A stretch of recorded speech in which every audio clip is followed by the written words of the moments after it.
Bonjour, bienvenue à Culture du Royaume, ici Régent Cloutier. Notre vision est d'équiper notre génération à découvrir leur nouvelle identité afin que tous puissent expérimenter leur plein potentiel. Pour en savoir plus, visitez notre site internet à cultureduroyaume.com. Bonne écoute!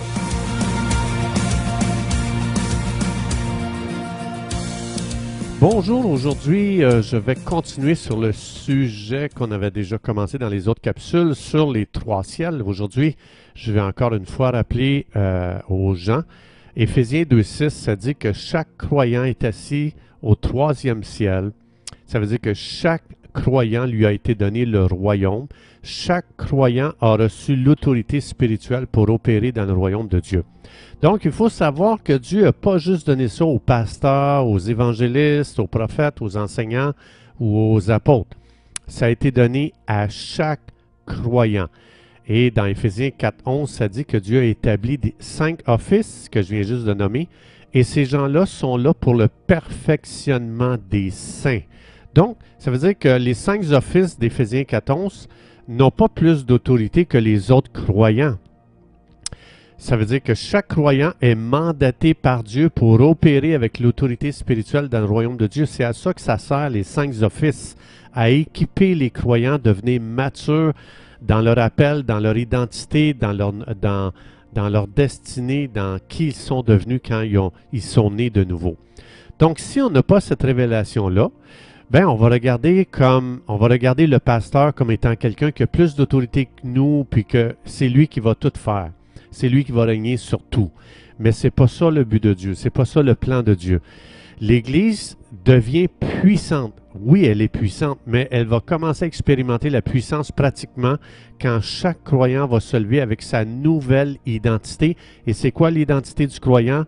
C'est Éphésiens 2.6, quand tu as reçu Jésus comme sauveur, quand tu es né nouveau, quand tu t'es repenti de tes péchés, Dieu t'a assis avec Jésus, son Fils, dans le ciel, donc au troisième ciel, Éphésiens 2.6. On a vu dans la capsule précédente hier que dans Daniel 7.22 et verset 27, ça dit que tous les saints prennent possession du royaume. Pas juste les pasteurs, pas juste les prophètes, pas juste les enseignants, pas juste les évangélistes. Tous les saints prennent possession du royaume. Donc si l'Église regarde au pasteur pour tout faire, l'Église va devenir très faible et elle va être sans puissance. Donc, on a vu hier dans Daniel qu'on passe de Satan qui règne à les saints qui règnent. Mais pour régner, ça veut dire que Dieu nous voit comme étant des gens. Les saints, c'est quelqu'un qui a été lavé de ses péchés par Jésus. C'est pas quelqu'un qui est mort, qui est au ciel, puis qu'il était parfait sur la terre. C'est pas ça un saint. Dans Romains chapitre 1, lisez ça, vous allez voir, un saint, c'est quelqu'un qui a été lavé dans le sang de Jésus parce qu'il a mis sa foi en Jésus pour être pardonné de ses péchés. C'est ça un saint. Dans Daniel 7, ça dit que c'est les saints qui règnent. Dieu leur a donné le royaume aux saints. Ça veut dire que les saints ou un croyant né nouveau, c'est quelqu'un d'extrêmement puissant. Et c'est pour ça que l'Église doit redonner la grandeur qui revient à chaque croyant ou à chaque saint et non pas élever sur un piédestal qui que ce soit. Oui, on doit opérer dans l'honneur les uns envers les autres. Il faut honorer les pasteurs, les prophètes, les enseignants, les évangélistes, les apôtres. Mais la Bible dit de s'honorer les uns les autres. Et dans Romains 12, il faut honorer même les parties les plus faibles du corps. Donc, tous doivent grandir, vivre, baigner, être inondés dans l'honneur. C'est important, c'est vital pour que le Saint-Esprit opère puissamment parmi nous. Mais on voit dans Éphésiens 4.11 que ces 5 offices sont là pour le plein développement des saints. Équiper les saints dans leur autorité, dans leur nouvelle identité, dans leur position en Jésus. Mais pas pour en faire des vedettes. Les gens, il n'y a personne qui doit viser à être une vedette. Tout le monde doit viser à devenir des disciples pour être formés dans qui nous sommes devenus et puis opérer dans ce que nous sommes réellement. Donc, si on regarde dans Daniel 7, tous les dommages que Satan a fait avec son autorité. Est-ce qu'on peut imaginer ce qu'un croyant peut faire s'il commence lui? Parce que ça dit que Dieu a enlevé l'autorité à Satan puis il l'a donné aux saints, aux croyants, à l'Église. Imagine si les croyants ou les saints ou l'Église commencent à opérer dans leur autorité que Dieu leur a donnée. Est-ce qu'on peut imaginer ce qu'ils peuvent accomplir si Satan réussit à faire tant de dommages sous le premier ciel en utilisant son autorité au maximum? On lit dans les évangiles, quand Jésus redonne l'autorité aux croyants, comment ils chassent les démons, comment ils guérissent les malades, comment ils prennent autorité sur les esprits méchants, comment c'est extraordinaire qu'est-ce qu'ils peuvent faire avec leur autorité. C'est la raison qu'il faut éduquer les saints à savoir comment opérer avec l'autorité du royaume de Dieu sous le premier ciel. Dans Romains 5, 17, ça dit « Nous sommes appelés à régner dans cette vie. » Parce que bien des gens ils vont dire « Oui, mais c'est au ciel qu'on va régner. » Non, la Bible dit que déjà dans ce siècle et le siècle à venir, Dieu nous dit que c'est la saison de régner. Depuis la mort de Jésus à la croix, sa résurrection, le jugement est tombé sur l'ennemi, sur Satan, puis Dieu nous a dit à nous de régner dans ce monde. Mais ce n'est pas juste là aussi qu'il nous a dit de régner. Rappelez-vous, dans Genèse 1, 28, on a vu ça. Depuis le début, Dieu nous dit de dominer ou de régner sous le premier ciel. Maintenant, si on veut avoir un modèle, c'est quoi régner? On a juste à regarder quand Jésus est venu. Jésus nous a démontré qu'est-ce que ça voulait dire de dominer ou de régner sous le premier ciel. Rappelez-vous, dans Genèse 1, 28, Dieu a dit à Adam, domine sur les poissons ou règne sur les poissons. On va regarder qu'est-ce que ça donne. On va dans Matthieu 17, 27. Jésus dit, là les autorités viennent voir Jésus, Pierre, les apôtres et puis les autorités disent, « Hey, vous n'avez pas payé vos impôts. Vous devez nous payer vos impôts. » Maintenant, il faut savoir que les autres, Jésus et les apôtres ne travaillaient pas. Les autres, ils prêchaient l'évangile du royaume. Alors Jésus va dire dans Matthieu 17, 27, voici une démonstration de régner. Jésus dit à Pierre, « Pierre, pour ne pas scandaliser les autorités, là, va à la mer, jette l'hameçon, tire le premier poisson qui viendra, ouvre-lui la bouche et tu trouveras un statère. » Donc ça, c'est une pièce de monnaie. Il dit, « Prends-le et donne-le pour moi et toi pour payer nos impôts. » Voilà jusqu'où va régner ou dominer. Jésus avait autorité sur les poissons.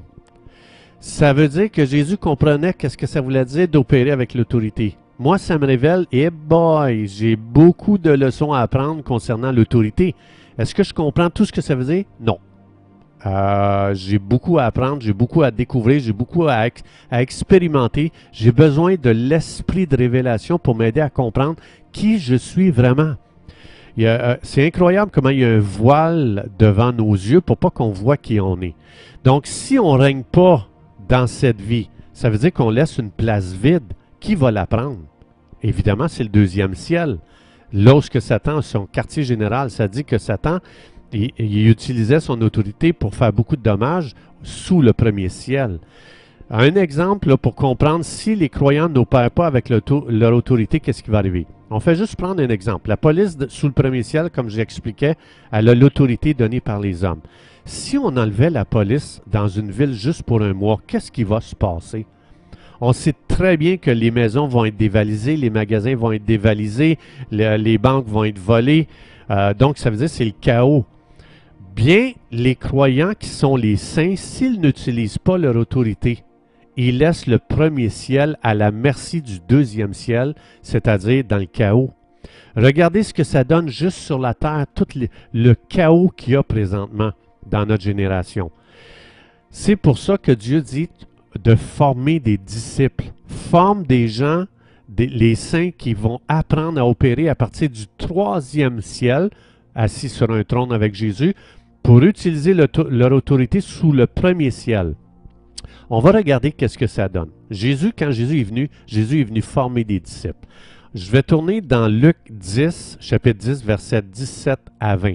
Regardez ce que ça donne de former les gens dans leur autorité ou d'opérer à partir du troisième ciel. Ça dit, les 70 disciples revinrent avec joie, disant, « Seigneur, les démons même nous sont soumis en ton nom. » Ils opéraient dans leur autorité. Verset 18, Jésus leur dit, « Hey les gars, quand vous faisiez du ministère, là, quand vous utilisiez votre autorité là, pour vraiment amener le troisième ciel sur le premier ciel, Jésus dit, « Je voyais Satan tomber du ciel comme un éclair. » Boy! On a l'impression qu'on est sur une autre planète, là.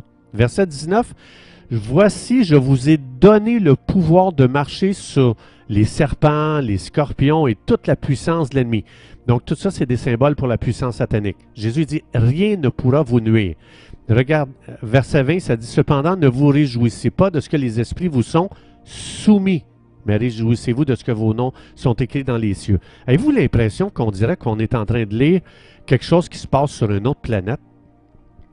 Pourquoi est-ce qu'on ne voit pas ça aujourd'hui? Est-ce que ça se pourrait qu'on ne croit pas ces choses-là? Qu'on ne croit pas l'autorité que Dieu nous a donnée? Ça se peut-tu qu'on ne comprenne pas que ça veut dire que Dieu nous a assis sur un trône avec Jésus au 3e ciel? L'Église a été pensée par Dieu pour former des disciples, pour faire ce que Jésus faisait. C'est ça que Jésus nous a dit de faire. Donc, pour que ce soit pratique, je ne vais pas juste donner un enseignement inaccessible qu'on se demande qu'est-ce qu'on fait avec ça. On va commencer par le commencement. Je vous donne un exemple. J'écoute les nouvelles, j'entends que les CHSLD passent par une crise de manque d'employés. Bien, à partir d'ici, je peux déjà commencer à utiliser mon autorité. Dieu il dit dans Matthieu 16, 19, il dit, « Régent, je te donne les clés du royaume des cieux. Tu peux interdire sur la terre ce qui est interdit dans le ciel et tu peux libérer sur la terre ce qui est libéré dans les cieux. » En d'autres mots, Régent, reste pas là à entendre des mauvaises nouvelles, reste pas là passivement.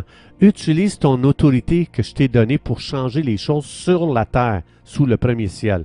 Autrement dit, reste pas juste à l'information, reste pas passif quand tu entends ces choses-là. Utilise ton autorité, sinon le 2e ciel va causer encore plus de dommages sous le premier ciel. Donc, à cause de notre position, assis sur un trône d'autorité au 3e ciel, on peut commencer à décréter et à déclarer devant ce qui fait défaut sur terre. Vous dites, mais ça donne quoi faire ça? Lisez Ézéchiel 28, Ézéchiel 37. Dieu dit, Ézéchiel, qu'est-ce que tu vois sur la terre? Ézéchiel dit, je vois plein d'os morts, des ossements desséchés. Bien, Dieu dit, Ézéchiel, tu vas changer cette situation-là, commence à décréter, commence à prophétiser sur les ossements desséchés et ce qui est arrivé, une armée puissante est s'élever. Ça veut dire que chaque nouvelle de mort qu'on entend aux nouvelles, Dieu dit, Régent, prophétise la vie sur la mort que tu entends. C'est un petit pas, je suis d'accord avec vous, c'est juste un petit pas, mais ça amène un changement. C'est quand même un pas vers le règne du royaume de Dieu. Tu dis, oui, mais c'est tellement petit, il me semble que je ne fais pas grand-chose. Dans Zacharie 4.10, ça dit, ne méprise pas les petits commencements. Pourquoi? Parce que c'est un départ pour une nouvelle saison et on va célébrer les petits pas qu'on va faire ensemble. Et c'est là qu'on va commencer à grandir dans l'autorité du royaume. Ensuite, c'est important de continuer à étudier qu'est-ce que nous sommes devenus quand on est né nouveau. C'est quoi ma nouvelle identité? C'est quoi ça l'autorité que Dieu m'a donnée? C'est quoi ça ma position en Jésus? Donc, on va commencer à s'engager dans une nouvelle aventure qui est excitante et qui nous rend passionnés parce que c'est une découverte de ce que nous sommes devenus quand on a cru en Jésus. Et non pas essayer de devenir. On l'est déjà. Jésus nous a tout donné. Donc, tu es déjà tout ce que Dieu dit que tu es. C'est pour ça qu'il faut seulement devenir un disciple. Un disciple, c'est quoi? C'est quelqu'un qui apprend chaque jour qui il est devenu en Jésus pour commencer à relâcher pratiquement dans les événements de tous les jours ce qui fait défaut pour commencer à prophétiser, déclarer. Oui, on peut aller plus loin que ça, on va voir ça en avançant, mais c'est déjà un excellent commencement. Chers amis, merci d'avoir été des nôtres et à la prochaine.